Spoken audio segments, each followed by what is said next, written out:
जय गुरुदेव, जय श्री कृष्णा। हम लोग एक्सरसाइज 11.4 के chapter surface area and volume में आ चुके हैं। देखिए इसमें एक्सरसाइज 11.4 के फर्स्ट क्वेश्चन में क्या कह रहा है, find the volume of sphere whose radius is 7 centimetre and 0.63 metre second part. तो इस क्वेश्चन को थोड़ा सा समझते हैं हम लोग और फिर इसको करते हैं। इसमें जो है फर्स्ट क्वेश्चन में देखिए क्या कह रहा है। फर्स्ट क्वेश्चन का फर्स्ट पार्ट है जिसमें जो है आपको गिवन में है कि इसका जो रेडियस है स्फीयर का वो 7 सेंटीमीटर है। तो यहाँ पर ध्यान दीजिएगा कि स्फीयर की बात कर रहा है तो स्फीयर का जो रेडियस है वो 7 सेंटीमीटर है। तो हमें पता है वॉल्यूम ऑफ स्फीयर यानी वॉल्यूम ऑफ अ स्फीयर ये कितना होता है 4/3 पाई आर क्यूब। तो ये हो गया हमारे पास वॉल्यूम ऑफ स्फीयर। अब 4/3 पाई आर क्यूब से हमें जो है इसका जो है वॉल्यूम पता चल जाएगा 4/3 इंटू 22/7 टू आर क्यूब यानी 7 इंटू 7 इंटू 7। तो ये हो जाएगा हमारे पास 7 से ये 7 कैंसिल आउट हो गया। तो यहाँ पर आया हमारे पास 4 इंटू 22 यानी 88 और यहाँ पर 7 इंटू 7 49। तो इसको मल्टीप्लाई करेंगे अगर तो ये हो जाएगा 9 8 जा 72 टू 7 कैरी 9 8 जा 72 और 7 79 मल्टीप्लाई 8 4 जा 32 टू 3 कैरी 8 4 जा 32 और 3 35। तो ये हो गया 2 9 2 11 7 5 12 1 13 3 1 4। तो 4312/3 हमारा सेंटीमीटर क्यूब में वॉल्यूम आ गया। अगर इसको मिक्स्ड फॉर्म में लिखना हो तो कैसे लिखेंगे, 3 को 4 3 1 2 से आप डिवाइड कीजिए। तो ये हो जाएगा हमारे पास दिस इज 1 बार में जाएगा 3। तो यहाँ पर ये हो जाएगा 1 3 3 4 जा 12 फिर ये 1 फिर यहाँ से ये जो 1 बचा है यहाँ पर आएगा 3 3 जा 9 और 2 फिर ये 2 फिर 3 7 जा 21 और ये 1 हमारा रिमाइंडर आया। तो इसको मिक्स्ड फॉर्म में कैसे लिखेंगे, इस रिमाइंडर को आप सबसे ऊपर लिख दीजिए फिर इसके डिवाइज़र को इसके नीचे लिख दीजिए और ये जो हमारा क्वोशंट आया है 1437 इसको आगे लिख दीजिए। तो ये मिक्स्ड फॉर्म में इसका आंसर हो गया है। तो ये हमारा फर्स्ट पार्ट था। अब फर्स्ट का सेकंड पार्ट हम लोग देखेंगे।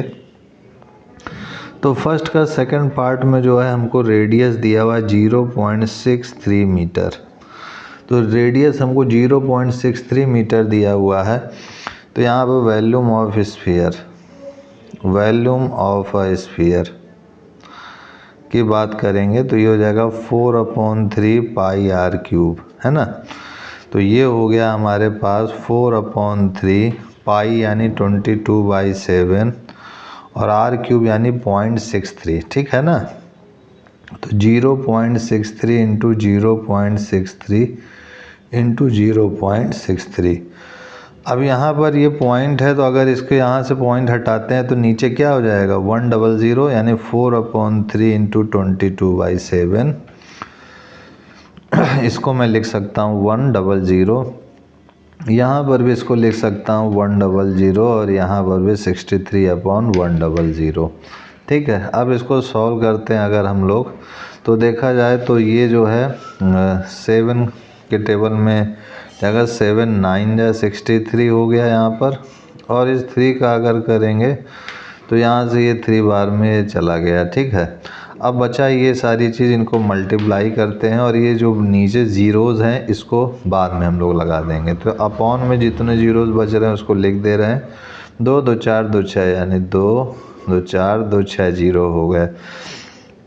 अब देखिए यहाँ पर 4 3 जा ये 12 हो गया, 12 2 जा 24 और 12 2 जा 24 और 2 26।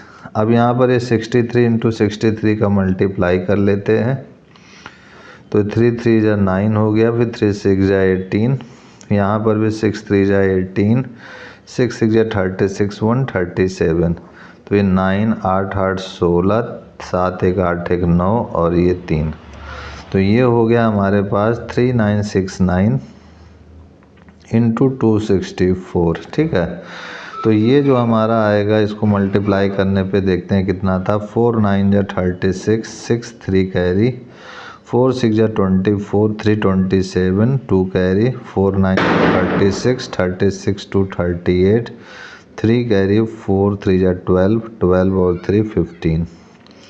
मल्टीप्लाई 6 9 जा 54, 4 5 कैरी, 6 6 जा 36, 36 और 5 41, 1 4 कैरी, 6 9 जा 54, 54 और 4 58, 8 5 कैरी, 6 3 जा 18, 18 5 23। फिर उसके बाद 2 का मल्टीप्लाई करते हैं तो 2 जा 18 हो गया हमारे पास, और ये हो जाएगा हमारे पास 6 2 जा 12, 1 13, और 9 2 जा 18, 1 19, फिर 2 3 जा 6 1 7। तो ये हो गया 6 7 4 11, 8 8 16, 1 17, 1 18, और 8 8 16, 1 17, 9 1 10, 10 3 13, 13 1 14, 7 2 9 1 10। तो ये जो हमारे पास आया 1 0 4 7 8 1 6, ये हमारे पास आया है। तो यहाँ से देखा जाए तो ये 2 2 4 2 6 0, तो 6 डिजिट के आगे हमें दशमलव लगाना होगा। तो 2 2 4 2 6 यानी 1.047816 मीटर क्यूब, ये हमारा वैल्यूम आ जाएगा, जिसको हम लोग अप्रॉक्सीमेटली लिख सकते हैं 1.05 मीटर क्यूब अप्रॉक्सीमेटली। ठीक है ना। तो यही हमारा रिक्वायर्ड आंसर हो जाएगा। इसी के साथ हमारा ये फर्स्ट क्वेश्चन सॉल्व हो चुका है। सेकंड क्वेश्चन हम लोग नेक्स्ट वीडियो में देखेंगे। आज के लिए इतना ही मित्रों भाइयों, तब तक के लिए जय गुरुदेव, जय Shri Krishna, and I will see you next time.